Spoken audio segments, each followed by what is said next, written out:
Pemerintah mengungkapkan keseriusan untuk mengakselerasi belanja negara pada periode akhir tahun ini, tepatnya mulai kuartal 4 2025.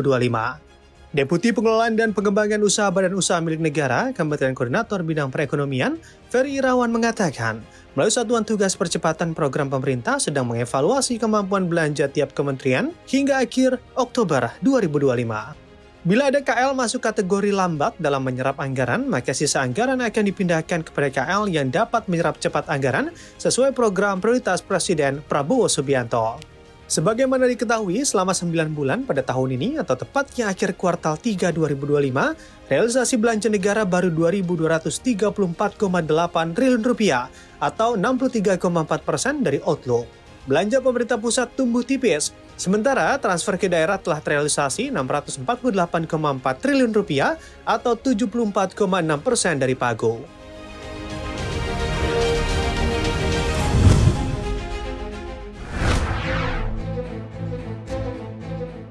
Pemerintah mengingatkan masih memiliki target penyaluran kredit usaha rakyat atau KUR pada tahun ini senilai 300,48 triliun rupiah yang bisa dimanfaatkan untuk penciptaan lapangan kerja bagi 12 juta orang.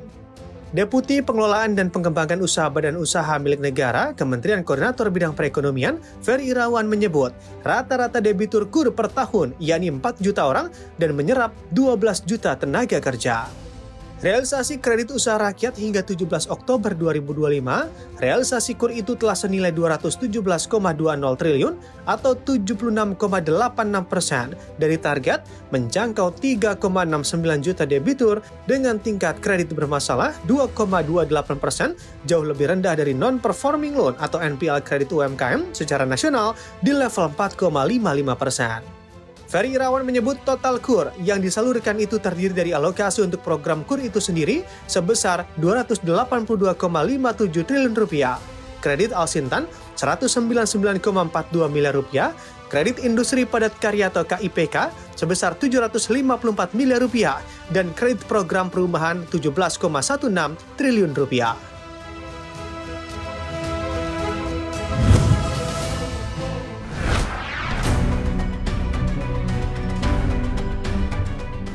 Menteri Energi dan Sumber Daya Mineral Bahlil Lahadalia menepis anggapan bahwa etanol tidak layak sebagai campuran bahan bakar minyak atau BBM. Hal ini sekaligus merespon SPBU swasta yang tak setuju dengan kandungan etanol dalam base fuel yang diimpor Pertamina beberapa waktu lalu.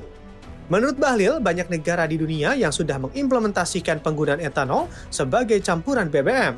Bahkan, campuran etanol untuk bahan bakar minyak di Amerika telah mencapai 85% atau E85. Di sisi lain, Bahlil membeberkan, kebijakan mandatori penggunaan etanol sebagai campuran BBM jenis bensin sebanyak 10% atau E10 akan diimplementasikan pada tahun 2027. Sementara itu, etanol sendiri dapat berasal dari tumbuh-tumbuhan seperti tebu, jagung, dan singkong, dan biasa dikenal sebagai bioetanol. Sebelumnya, Bahlil menilai kebijakan tersebut dilakukan guna mengurangi ketergantungan terhadap energi impor dengan mendorong kedaulatan energi nasional. Setidaknya, untuk menjalankan E10 pada 2027, volume yang dibutuhkan mencapai 1,4 juta kiloliter KL etanol.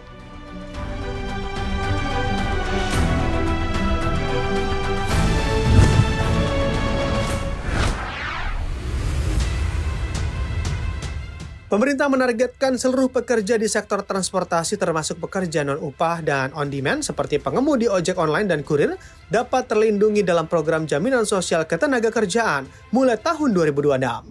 Langkah ini merupakan bagian dari upaya pemerintah memperkuat sistem perlindungan sosial agar lebih adaptif terhadap dinamika ekonomi dan kebutuhan pekerja informal.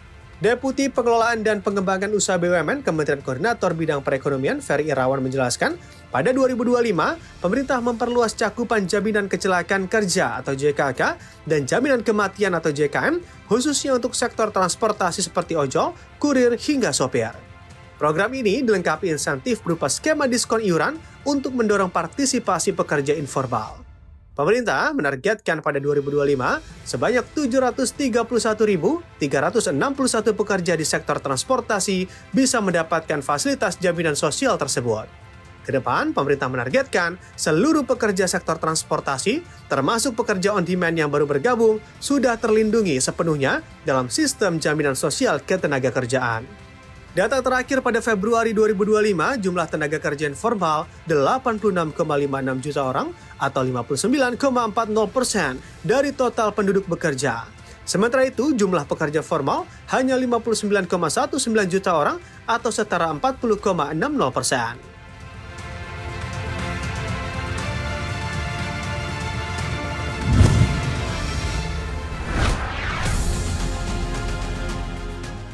Pizza Hut yang dulu dikenal sebagai tempat makan keluarga legendaris dengan prasmanan dan salad bar sepuasnya, kini menghadapi masa sulit.